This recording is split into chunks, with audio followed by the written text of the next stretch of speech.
Chapter हमारे दोस्त carboxylic acid. तो कार्बोक्जिलिक एसिड को बनाने का मेथड पढ़ेंगे आज हम लोग।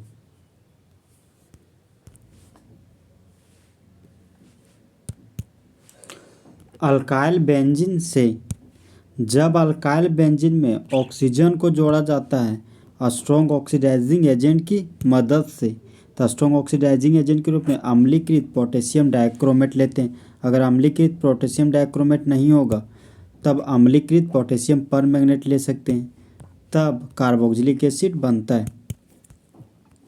तो उस समय क्या करेंगे कि अल्काइल ग्रुप को हटा देंगे सबस्ट्रेट से और उसके जगह कार्बोक्सिल ग्रुप को जोड़ देंगे। तो जिस तरह पूजा बदल गई उस तरह अल्काइल ग्रुप कार्बोक्सिल ग्रुप में बदल गया। जब टॉल्यूइन में ऑक्सीजन को जोड़ा जाता है अम्लीकृत पोटेशियम डाइक्रोमेट के उपस्थिति में, तब मिथाइल ग्रुप कन्वर्ट हो जाता है कार्बोक्जिलिक एसिड में और बाय प्रोडक्ट के रूप में वाटर मॉलिक्यूल का फॉर्मेशन होता है। तो हाइड्रोजन और ऑक्सीजन आपस में रिएक्ट करके वाटर मॉलिक्यूल बना लिया। बेंजीन रिंग के लिए बेंजीन का रिंग लिख दिए और मिथाइल ग्रुप ऑक्सीजन के साथ रिएक्ट करके कार्बोक्जिलिक एसिड का फॉर्मेशन कर लिया। तो 2 और 1 3 ठो ऑक्सीजन का यूज हुआ, इसलिए नेसेंट ऑक्सीजन 3 मोल लिया गया है। और हाइड्रोजन आइटम 3 हाइड्रोजन आइटम था, तो 1 हाइड्रोजन कार्बोक्जिलिक एसिड बनाने में यूज हुआ और 2 ठो हाइड्रोजन वाटर बनाने में।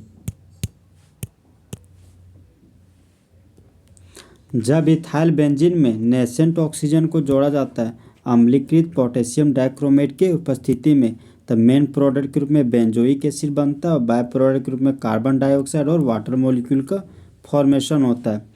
तो हाइड्रोजन और ऑक्सीजन आपस में रिएक्ट करके वाटर मॉलिक्यूल बना लिया। और ये हम लोग जानते हैं कि कार्बन ऑक्सीजन से रिएक्ट करके हमेशा क्या बनाता है, कार्बन डाइऑक्साइड। तो ये कार्बन इस ऑक्सीजन के साथ रिएक्ट करके कार्बन डाइऑक्साइड बना लिया। बेंजीन से जुड़ा हुआ कार्बन बेंजाइलिक कार्बन, तो बेंजाइलिक कार्बन के पास 2 ठो हाइड्रोजन है, तो बेंजाइलिक हाइड्रोजन हमारा 2 ठो है। तो बेंजाइलिक हाइड्रोजन होना जरूरी है दोस्त, तभी इसका क्या होगा, ऑक्सीडेशन। तो नेसेंट ऑक्सीजन बेंजाइलिक हाइड्रोजन के पास आकर जुड़ जाता है और कार्बोक्जिलिक एसिड का फॉर्मेशन कर देता है। 2 ऑक्सीजन और 2 4 ऑक्सीजन 2 6 ऑक्सीजन का यूज हुआ है प्रोडक्ट में। तो यहाँ पर 6 मोल नेसेंट ऑक्सीजन लिया गया, 4 हाइड्रोजन और 5 हाइड्रोजन।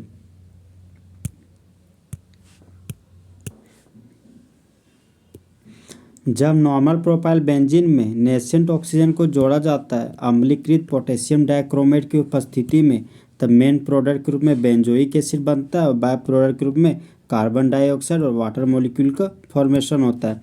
तो हाइड्रोजन और ऑक्सीजन आपस में रिएक्ट करके वाटर बना लिया। अब ये कार्बन इस ऑक्सीजन के साथ रिएक्ट करके कार्बन डाइऑक्साइड बना लिया। और बेंजीन से जुड़ा हुआ कार्बन बेंजाइलिक कार्बन, तो बेंजाइलिक कार्बन के पास जो हाइड्रोजन है उसको क्या बोलते हैं, बेंजाइलिक हाइड्रोजन। तो नेसेंट ऑक्सीजन बेंजाइलिक कार्बन के पास जाकर जुड़ जाता है और बना लेता है बेंजोइक एसिड। तो देखिए दोस्तों यहाँ पर 2 दूनी 4 ठो ऑक्सीजन और 3 7 ऑक्सीजन 2 9 ठो ऑक्सीजन का यूज हुआ प्रोडक्ट में। तो 9 ठो नेसेंट ऑक्सीजन लिए। अब हाइड्रोजन मॉलिक्यूल 6 ठो हाइड्रोजन और 1 7 हाइड्रोजन यूज हुआ। तो यहाँ देखिए 3 2 5 और 1 7 हाइड्रोजन है। तो इस तरह हमारा नॉर्मल प्रोपाइल बेंजीन से बेंजोइक एसिड बन जाता है अम्लीकृत पोटेशियम डाइक्रोमेट के उपस्थिति में। जब आइसोप्रोपाइल बेंजीन में नेसेंट ऑक्सीजन को जोड़ा जाता है अम्लीकृत पोटेशियम डाइक्रोमेट के उपस्थिति में, तब मेन प्रोडक्ट के रूप में बेंजोइक एसिड बनता है और बाय प्रोडक्ट के रूप में कार्बन डाइऑक्साइड और वाटर मॉलिक्यूल का फॉर्मेशन होता है। तो हाइड्रोजन और ऑक्सीजन आपस में रिएक्ट करके वाटर मॉलिक्यूल का फॉर्मेशन करता है। और जहाँ हम लोग जानते हैं कि कार्बन जब नेसेंट ऑक्सीजन के साथ रिएक्ट करता है तो कार्बन डाइऑक्साइड का फॉर्मेशन करता है। तो ये कार्बन इस नेसेंट ऑक्सीजन के साथ रिएक्ट किया और कार्बन डाइऑक्साइड बना लिया। बेंजीन से जुड़ा हुआ कार्बन बेंजाइलिक कार्बन, तो बेंजाइलिक कार्बन के पास जो हाइड्रोजन उसको क्या बोलते हैं, बेंजाइलिक हाइड्रोजन। बेंजाइलिक कार्बन के पास बेंजाइलिक हाइड्रोजन होना जरूरी है, तभी उसका क्या करेंगे, ऑक्सीडेशन। ये नेसेंट ऑक्सीजन बेंजाइलिक हाइड्रोजन के पास जाकर जुड़ जाता है और कार्बोक्जिलिक एसिड बना लेता है। बेंजीन रिंग के लिए बेंजीन रिंग लगा दिए। 6 ठो हाइड्रोजन है और 1 7 हाइड्रोजन है। सबस्ट्रेट में देखिए 3 और 3 6 ठो हाइड्रोजन है। अब ऑक्सीजन देखते हैं 3 ठो ऑक्सीजन और 4 7 ऑक्सीजन 2 9 ठो ऑक्सीजन, सब रिएजेंट के रूप में क्या है, 9 ठो नेसेंट ऑक्सीजन। तो इस तरह हमारा रिएक्शन बैलेंस है। जब टर्सरी ब्यूटाइल बेंजीन में नेसेंट ऑक्सीजन को जोड़ा जाता है अम्लीकृत पोटेशियम डाइक्रोमेट के उपस्थिति में, तो मेन प्रोडक्ट में किसी तरह का कोई भी प्रोडक्ट नहीं बनता है, क्योंकि बेंजीन से जुड़ा हुआ कार्बन बेंजाइलिक कार्बन, तो बेंजाइलिक कार्बन के पास 0 हाइड्रोजन है।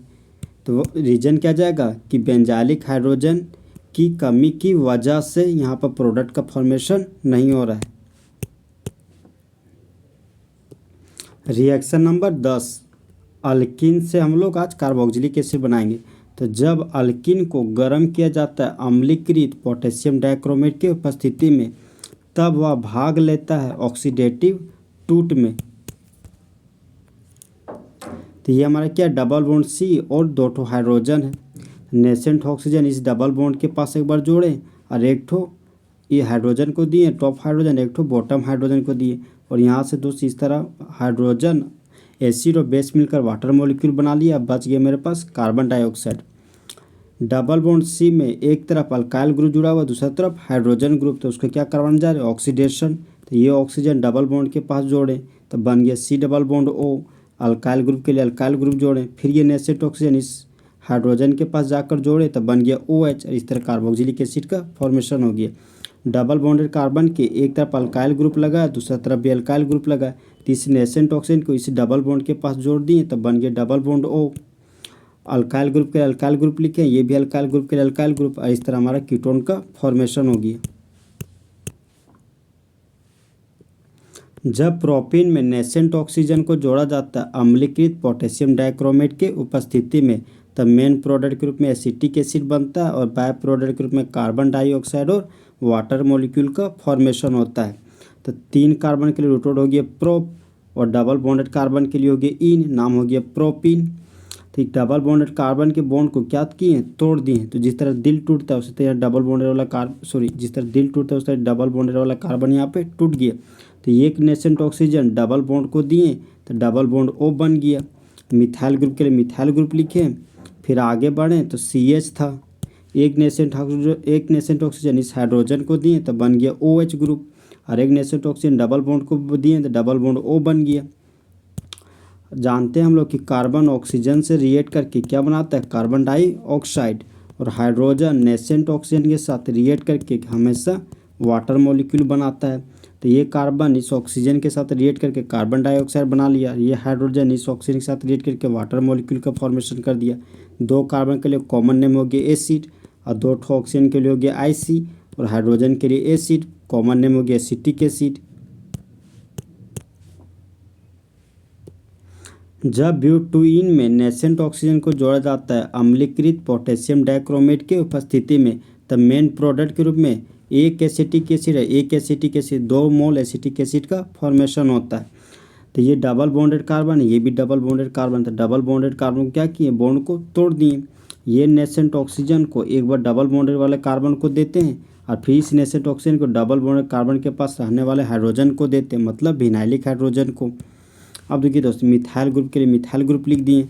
आगे बढ़े तो CH था, यहाँ CH कार्बन था तो कार्बन रख दिए। फिर ये नेसेंट ऑक्सीजन इस हाइड्रोजन के पास जुड़ गया तो OH ग्रुप बन गया, और फिर नेसेंट ऑक्सीजन को डबल बॉन्ड के पास दिए तो डबल बॉन्ड O बन गया। तो 2 कार्बन के लिए कॉमन नेम एसिड हो गया, और 2 ऑक्सीजन के लिए IC, और हाइड्रोजन के लिए एसिड लिखे। उसी तरह का देखिए यहाँ दोस्तों, मिथाइल ग्रुप के लिए मिथाइल ग्रुप लिख दिए। फिर ये कार्बन डबल बॉन्डेड कार्बन के पास जो हाइड्रोजन है उस पर एक नेसेंट ऑक्सीजन को जोड़ दिए, तो यहाँ बन गया OH ग्रुप। फिर नेसेंट ऑक्सीजन को डबल बॉन्ड से जोड़ दिए तो बन गया डबल बॉन्ड O। तो ये हमारा बन गया इस तरह acetic acid.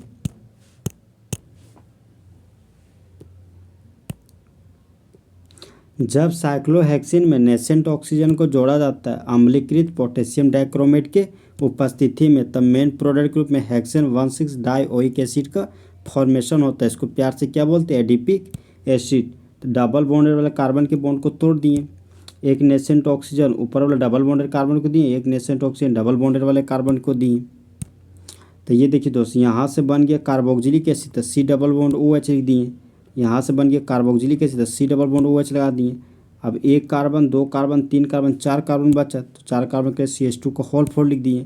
1 carbon 4 5 carbon 1 6 carbon, 6 carbon के रूट हो गया हेक्स, और कार्बन कार्बन के बीच यहाँ पर सिंगल बॉन्ड है तो N लिख दिए 1 1, और 6 पोजिशन पर 2 ओइक एसिड लगा, 2 कार्बोक्सिलिक एसिड, तो डाइओइक एसिड लिख दिए। नाम हो गया हेक्सेन 16 डायोइक एसिड, इसका कॉमन नेम है एडिपिक एसिड। आयोडोफॉर्म रिएक्शन के द्वारा, तो जब एसीटोन का प्रतिक्रिया आयोडीन और सोडियम हाइड्रोक्साइड के साथ करवाते हैं हीट के उपस्थिति में, तो ये हमारा मिथाइल और कीटो ग्रुप है, तो मिथाइल कीटो ग्रुप के बॉन्ड को तोड़ दिए और मिथाइल से बना लिए आयोडोफॉर्म, जो क्या होता है येलो पीपीटी, और मिथाइल कीटो ग्रुप से बना लिए कार्बोक्सिलिक एसिड। तो एसिड को तोड़े पॉजिटिव चार्ज और नेगेटिव चार्ज में टूटा, सोडियम मेटल तो मुंडी पर पॉजिटिव चार्ज और नॉन ऑक्सीजन नॉन मेटल तो मुंडी पर नेगेटिव चार्ज। तो ये एसिड को क्या पसंद है बेस, तो एसिड और बेस के रिएक्शन से वाटर मॉलिक्यूल का फॉर्मेशन हो गया। फिर ये नेगेटिव इस पॉजिटिव के साथ जुड़कर यहाँ बॉन्ड बना लिया, तो Na के लिए सोडियम हो गया और 2 ठो कार्बन के लिए एसिड लिख दिए और 2 ठो ऑक्सीजन के लिए 8 लिख दिए। ये हो गया sodium acetate. Metal non metal के साथ रखा हुआ है इसलिए इसको क्या बोलते हैं, ये हमारा सॉल्ट है। तो जब सोडियम एसीटेट फिर प्रतिक्रिया कर रहा है हाइड्रोजन क्लोराइड के साथ, तो जिस तरह बेबी को बेस पसंद है उसी तरह मेटल को क्या पसंद है नॉन मेटल, और मेटल नॉन मेटल से बन गया NaCl। मिथाइल ग्रुप के लिए मिथाइल ग्रुप लिख दिए, कार्बोनिल ग्रुप के लिए कार्बोनिल ग्रुप लिखे और ये नेगेटिव इस पॉजिटिव साथ मिलकर OH बना लिया। 2 कार्बन के लिए कॉमन नेम हो गया एसिड और 2 ठो ऑक्सीजन के लिए IC, हाइड्रोजन के लिए हो गया एसिड, पूरा नाम हो गया एसिटिक एसिड। 1,1 ट्राइहैलाइड का रिएक्शन जब क्षारीय वाटर के साथ करवाते हैं, तो जब 1,1 ट्राइहैलाइड एल्केन प्रतिक्रिया कर रहा है 3 मोल ऑफ सोडियम हाइड्रोक्साइड से, तो इंटरमीडिएट के रूप में अनस्टेबल प्रोडक्ट बनाता है, और जब अनस्टेबल प्रोडक्ट को हीट करते हैं तब बाय प्रोडक्ट के रूप में वाटर बनाता है और मेन प्रोडक्ट के रूप में कार्बोक्सिलिक एसिड का फॉर्मेशन करता है। तो ये हमारा हो गया दोस्त, देखिए 1 हेलोजन 2 हेलोजन 3 हेलोजन, तो 3 ठो हेलोजन 1 पोजीशन पे, तो लिख दिए 1,1 ट्राइहैलाइड। R के लिए लिख दिए अल्क, कार्बन कार्बन के भी सिंगल बॉन्ड रहते हैं N लिख दिए, पूरा नाम हो गया 1,1 ट्राइहैलाइड एल्केन। तो जिस तरह बेबी को बेस पसंद है उसी तरह मेटल को क्या पसंद है नॉन मेटल, तो 3 ठो मेटल है, यहाँ पर हमारा 3 ठो नॉन मेटल है, तो मेटल नॉन मेटल को लेके क्या किया भाग गया, तो बाय प्रोडक्ट ग्रुप में 3 मोल ऑफ सोडियम हाइड्राइड बन गया। अल्काइल ग्रुप के लिए अल्काइल ग्रुप लिख दिए, कार्बन के लिए कार्बन लिख दिए। अब ये OH ग्रुप हेलोजन को हटते ही यहाँ पर OH ग्रुप जुड़ गया, OH ग्रुप जुड़ गया और OH ग्रुप जुड़ गया, हाइड्रोक्सी ग्रुप जुड़ा हुआ दिख रहा है हम लोग को। तो एक ही कार्बन पर 3 ठो हाइड्रोक्सी ग्रुप आ गया, तो ये कार्बन क्या हो गया अनस्टेबल। तो जिस तरह बेबी को बेस पसंद है उसी तरह एसिड को क्या पसंद है बेस, और एसिड और बेस के रिएक्शन से यहाँ पर वाटर मॉलिक्यूल का फॉर्मेशन हो गया। R के लिए R लिख दिए, आगे बढ़े कार्बन था तो कार्बन लिख दिए, ऑक्सीजन है तो डबल बॉन्ड ऑक्सीजन लिख दिए, फिर बच गया हाइड्रोक्सी ग्रुप तो हाइड्रोक्सी ग्रुप लिख दिए। तो COOH को प्यार से क्या पढ़ते कार्बोक्सिलिक एसिड। जब 1,1 ट्राइक्लोरोइथेन प्रतिक्रिया करता है 3 मोल ऑफ सोडियम हाइड्रोक्साइड से, तब बाय प्रोडक्ट रूप में 3 मोल ऑफ सोडियम क्लोराइड बनता है और इंटरमीडिएट के रूप में अनस्टेबल बनता है, अनस्टेबल प्रोडक्ट बनता है। तो जब अनस्टेबल प्रोडक्ट को हीट किया जाता है तो मेन प्रोडक्ट के रूप में एसिटिक एसिड बनता है और बाय प्रोडक्ट के रूप में वाटर मॉलिक्यूल का फॉर्मेशन होता है। तो 1 पोजीशन पर 1 क्लोरीन 2 क्लोरीन 3 ठो क्लोरीन है, तो नाम हो गया 1,1 ट्राइक्लोरो। 2 कार्बन के लिए रूट वर्ड हो गया ईथ, कार्बन कार्बन के बीच सिंगल बॉन्ड है तो N लिख दिए, पूरा नाम हो गया 1,1 ट्राइक्लोरो इथेन। रिएजेंट के रूप में 3 मोल ऑफ सोडियम हाइड्रोक्साइड लिए हैं। तो जिस तरह बेबी को बेस पसंद है उस तरह मेटल को क्या पसंद है नॉन मेटल, तो 3 ठो मेटल 3 ठो नॉन मेटल को लेके भाग गया, तो बाय प्रोडक्ट के रूप में 3 मोल ऑफ सोडियम क्लोराइड बन गया। मिथाइल ग्रुप के लिए मिथाइल ग्रुप लिख दिए, कार्बन के लिए कार्बन लिख दिए। अब ये जो हाइड्रोक्सी ग्रुप 3 ठो बचा है इस क्लोरीन को हटा के हाइड्रोक्सी ग्रुप यहाँ पर जुड़ गया, हाइड्रोक्सी ग्रुप जुड़ गया और हाइड्रोक्सी ग्रुप, तो यहाँ पर टॉप में भी हाइड्रोक्सी, राइट में भी हाइड्रोक्सी और बॉटम में भी हाइड्रोक्सी दिखा दिए। एक ही कार्बन पर 3 ठो हाइड्रोक्सी फंक्शनल ग्रुप है इसलिए ये क्या हो जाता है अनस्टेबल, मतलब असुविधा महसूस करता है। तो जब अनस्टेबल प्रोडक्ट को हीट किया जाता है तो जिस तरह बेबी को बेस पसंद है तो एसिड को क्या पसंद है बेस, तो एसिड और बेस के रिएक्शन से वाटर बन गया। मिथाइल ग्रुप के लिए मिथाइल ग्रुप हो गया, कार्बन था तो कार्बन लिख दिए, ऑक्सीजन था तो डबल बॉन्ड O लिख दिए, हाइड्रोक्सी ग्रुप बचा तो हाइड्रोक्सी ग्रुप लिख दिए। 2 कार्बन के लिए कॉमन नेम हो गया एसिड और 2 ठो ऑक्सीजन के लिए IC, हाइड्रोजन के लिए एसिड, पूरा नाम हो गया एसिटिक एसिड।